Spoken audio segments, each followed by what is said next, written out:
চীন সফরে যাচ্ছেন জামাত সহ ইসলামী দলগুলোর 14 নেতা। ওনারা কেন যাচ্ছেন এটা পরিষ্কার না, আবার চীন কেন তাদেরকে আমন্ত্রণ জানাচ্ছে সেটাও পরিষ্কার না, মেলে না আর কি। চীন যে দর্শনে দেশ, তার সাথে এই আমন্ত্রণ মেলানো যাবে না। চীন হচ্ছে কোনো ধর্মে বিশ্বাস করে না, ধর্মবিহীন একটা দেশ। চীনে উইঘুর সম্প্রদায়ের আছে মুসলমান, তারা অনেক নির্যাতন নিপীড়নের শিকার বলে আন্তর্জাতিকভাবে এটা স্বীকৃত বা প্রতিষ্ঠিত, এবং এটি নিয়ে পশ্চিমা দেশগুলো অনেক খেলাধুলা করে। যদিও চীন বারবার বলছে যে না, তারা উইঘুর সম্প্রদায়কে নির্যাতন করে না, অত্যাচার করে না, এবং তাদেরকে বিশেষ মর্যাদা দেয়া হয়। যাক, এটা একটা বিতর্কিত বিষয়।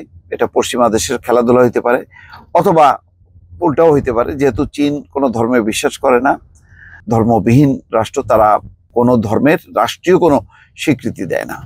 তো এই অবস্থায় কেন জামাত সহ ইসলামী দলগুলোকে নিচ্ছে, এটা হচ্ছে তাদের হিসেবের বাইরে। আবার জামাত বা ইসলামী দলগুলো জানার কথা যে চীন কোনো ধর্মে বিশ্বাস করে না, এবং এই কারণে কমিউনিজমের সঙ্গে ইসলামের কোনো মিল নেই, কমিউনিজমের সঙ্গে অন্য কোনো ধর্মভিত্তিক কোনো প্রতিষ্ঠান, রাষ্ট্র, কাঠামো, ব্যক্তির কোনো সম্পর্ক নেই।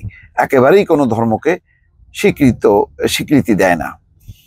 তো এই অবস্থায় তারপরও জামাত, শিবির এবং আরো 4টে ইসলামী দলের একটা প্রতিনিধি দল যাচ্ছে, 14 জন। এটা কেন? এবং এই 14 দলের নেতৃত্ব দিচ্ছেন জামাত ইসলামের কেন্দ্রীয় নায়েবে আমির এবং সাবেক এমপি সৈয়দ আবদুল্লাহ মোহাম্মদ তাহের। তার মানে যথেষ্ট গুরুত্ব দিয়ে ইসলামী দলগুলোর এই নেতারা যাচ্ছেন। চীনের ক্ষমতাসীন দল চীনা কমিউনিস্ট পার্টির আমন্ত্রণে বুধবার রাতে এসব রাজনৈতিক দলের নেতারা চীনের উদ্দেশ্যে রওনা দেবেন বলে জানা গেছে। জামাত সহ কোনো ইসলামী দলের নেতাদের চীনের ক্ষমতাসীন দলের আমন্ত্রণে সেই দেশে যাওয়ার ঘটনা এটাই প্রথমে। এর আগে আসলে কখনোই শুনি না যে জামাত ইসলাম বা ইসলামী দলগুলোকে প্রমোট করবে। তার মানে বিষয়টা বোঝেন যে আসলে চীনের কেরামতি বোঝা খুব মুশকিল। তো এটা বোঝা যাচ্ছে যে এটার একটা মাজেজা আছে দর্শক। সেটা হচ্ছে এই যে চীন শুধু না, চীন এবং পশ্চিমা দেশগুলো তারা ইসলামী দলগুলোকে হয়তো পছন্দ করে না মনে মনে, কিন্তু তারা বুঝতে পারছে যে বাংলাদেশের আগামী রাজনীতিতে এই ইসলামী দলগুলো একটা বড় ফ্যাক্টর। সেই কারণে তাদের সাথে একটা সম্পর্ক তারা রাখতে চায়। তাদের বাণিজ্য, তাদের স্বার্থ, নানা রকমের, সেইগুলোকে মাথায় রেখে তারা সম্পর্ক উন্নয়ন করতে চাচ্ছে। তার মানে হচ্ছে তারা ধরে নিচ্ছে যে বাংলাদেশের আগামী রাজনীতিটা লিড করবে বা বড় ধরনের প্রভাব বিস্তার করবে ইসলামী দলগুলো। এইটা হয়তো সেরকমই একটা সৌজন্যমূলক একটি সফর। নতুবা এই ইসলামী দলগুলো চীনা কমিউনিস্ট পার্টির কাছ থেকে কি শিখবে? তাদের তো মূল দর্শনের সাথেই মেলে না।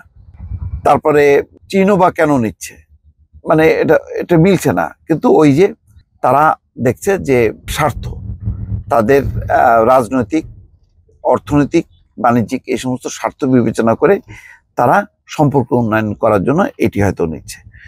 যাই হোক, এখানে যে টিমে যারা আছেন তারা আছেন এটিএম মাসুম, রফিকুল ইসলাম খান, এহসানুল মাহবুব জোবায়ের সহ ছাত্র শিবির এবং দলের মূল মূল নেতারা আছেন। তারা 5 তারিখে ফিরবে। সম্প্রতি কমিউনিস্ট পার্টির আমন্ত্রণে সে দেশে বিএনপির একটি আলাদা টিমও কিন্তু ইতিমধ্যে তারা ঘুরে এসছেন। 16ই নভেম্বর তারা ফিরছে, এবং সেই দলের নেতৃত্ব দিয়েছিলেন দলের ভাইস চেয়ারম্যান আসাদুজ্জামান রিপন। যাক, তারা এখন ওই ক্ষমতায় যারা আসবে এবং রাজনীতিতে প্রভাব বিস্তার করবে তাদের সাথে একটু সম্পর্কটা জোরদার করছে। এর আগে দেখেন গত 15 বছরে আওয়ামী লীগের বোধহয় কোনো নেতা বাদ যায়নি চীন সফর করতে, দফায় দফায় গেছে। শুধু আওয়ামী লীগ না, আওয়ামী লীগের যে সহযোগী হাসানুল্লাহ কিনু, তারপরে ওয়ার্কার্স পার্টি রাশেদ খান মেনন, তারাও কিন্তু দফায় দফায় গেছে, অনেকবার গেছে। তো এটা বোধহয় চীনের একটা যে যারা ক্ষমতায় আছে তাদের সাথে সম্পর্ক বজায় রাখা। আবার এখন যেহেতু সামনে একটা পালাবদল এক দফা হয়েছে, সামনে আবার একটা নতুন পালাবদল অর্থাৎ নির্বাচন হবে, সেই নির্বাচনে বিএনপি ক্ষমতায় আসবে। ক্ষমতায় যদি ইসলামী দলগুলোও আসে, অথবা যদি ইসলামী দলগুলো ক্ষমতায় নাও আসে, তারা বিরোধী পজিশনে থাকবে, তো তাদের একটা বড় ধরনের প্রভাব থাকবে। সেসব বিবেচনা করি তারা তাদের দেশগুলো সফর করাচ্ছে, যাতে একটু চীন তাদের যে বাংলাদেশে যে বাণিজ্যিক স্বার্থগুলো অতীতে ছিল তার ধারাবাহিকতা যাতে বজায় থাকে। দর্শক ভালো থাকবেন, আল্লাহ হাফেজ।